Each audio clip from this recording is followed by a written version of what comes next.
Social media റീൽസുകളിലൂടെ പ്രചാരണം പൊടിപിടിക്കുകയാണ് ഇടുക്കിയിലെ സ്ഥാനാർത്ഥികൾ. കന്നിയംഗത്തിനിറങ്ങിയ എൻ.ഡി.എ സ്ഥാനാർത്ഥി സംഗീത വിശ്വനാഥും മൂന്നാം അംഗത്തിനിറങ്ങുന്ന എൽ.ഡി.എഫ്, യു.ഡി.എഫ് സ്ഥാനാർത്ഥികളായ അഡ്വക്കേറ്റ് ഡീൻ കുര്യാക്കോസും അഡ്വക്കേറ്റ് ജോയ്സ് ജോർജും ഇടുക്കിയിൽ സോഷ്യൽ മീഡിയ താരങ്ങളായി മാറിയിരിക്കുകയാണ്. ഇടുക്കിയിലെ പ്രധാന തെരഞ്ഞെടുപ്പ് വിഷയം ഭൂപ്രശ്നങ്ങളും മനുഷ്യ വന്യജീവി സംഘർഷവുമെല്ലാമാണെങ്കിലും സിനിമകളുടെ പ്രൊമോഷൻ വീഡിയോകളെ മാറ്റി നിർത്തുന്ന തെരഞ്ഞെടുപ്പ് പ്രചരണ വീഡിയോകൾ കൊണ്ട് സോഷ്യൽ മീഡിയയിൽ നിറയുകയാണ് ഇടുക്കിയിലെ മുന്നണി സ്ഥാനാർത്ഥികൾ. സ്ഥാനാർത്ഥികളുടെ ചിരിക്കുന്ന മുഖവും ബിജിഎമ്മും ക്യാമറ ഷോട്ടുകളും ഒന്നിക്കുമ്പോൾ സംഭവം പൊളി തന്നെ. 30 സെക്കൻഡ് ദൈർഘ്യമുള്ള റീൽസുകൾ സോഷ്യൽ മീഡിയയിൽ തരംഗമാകാൻ നിമിഷങ്ങൾ മാത്രം മതി. കുറഞ്ഞ സമയത്തിനുള്ളിൽ വ്യൂവേഴ്സ് ആയിരങ്ങൾ കടക്കും.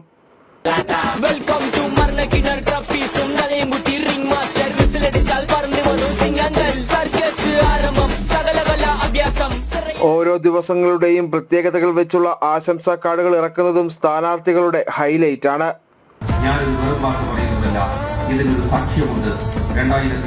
മതിലുകളിലും കവലകളിലും പോസ്റ്ററുകളും ഫ്ലെക്സുകളും വയ്ക്കുന്നതിനേക്കാൾ കൂടുതൽ പ്രചരണം സോഷ്യൽ മീഡിയ പ്ലാറ്റ്ഫോമുകളിൽ തന്നെയാണ്.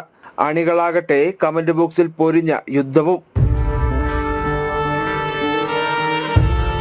ഡീൻ കുര്യാക്കോസും ജോയ്സ് ജോർജും സംഗീത വിശ്വനാഥും ഇടുക്കിയുടെ പരിചിത മുഖമെന്ന നിലയിലുള്ള വീഡിയോസും നവമാധ്യമങ്ങളിൽ കസറുന്നുണ്ട്. 3 അഭിഭാഷകർ ഏറ്റുമുട്ടുന്നു എന്ന പ്രത്യേകതയും ഇടുക്കി പാർലമെന്റ് മണ്ഡലത്തിനുണ്ട്. ഡിജിറ്റൽ പ്ലാറ്റ്ഫോമുകളുടെ വലിയൊരു ടീം തന്നെയാണ് ഈ സ്ഥാനാർത്ഥികൾക്കൊപ്പമുള്ളത്. യൂട്യൂബ്, ഫേസ്ബുക്ക്, ഇൻസ്റ്റാഗ്രാം, ട്വിറ്റർ തുടങ്ങിയവയിലെല്ലാം ഒരേപോലെ തന്നെ പ്രചരണം കത്തിക്കയറുന്നു.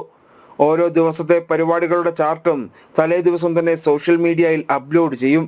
പല വഴികളിൽ പ്രചരണം കൊഴുക്കുമ്പോൾ ഇടുക്കി പാർലമെന്റ് മണ്ഡലം ആർക്കൊപ്പം നിൽക്കുമെന്നുള്ളതാണ് ഇനി കണ്ടറിയേണ്ടത്.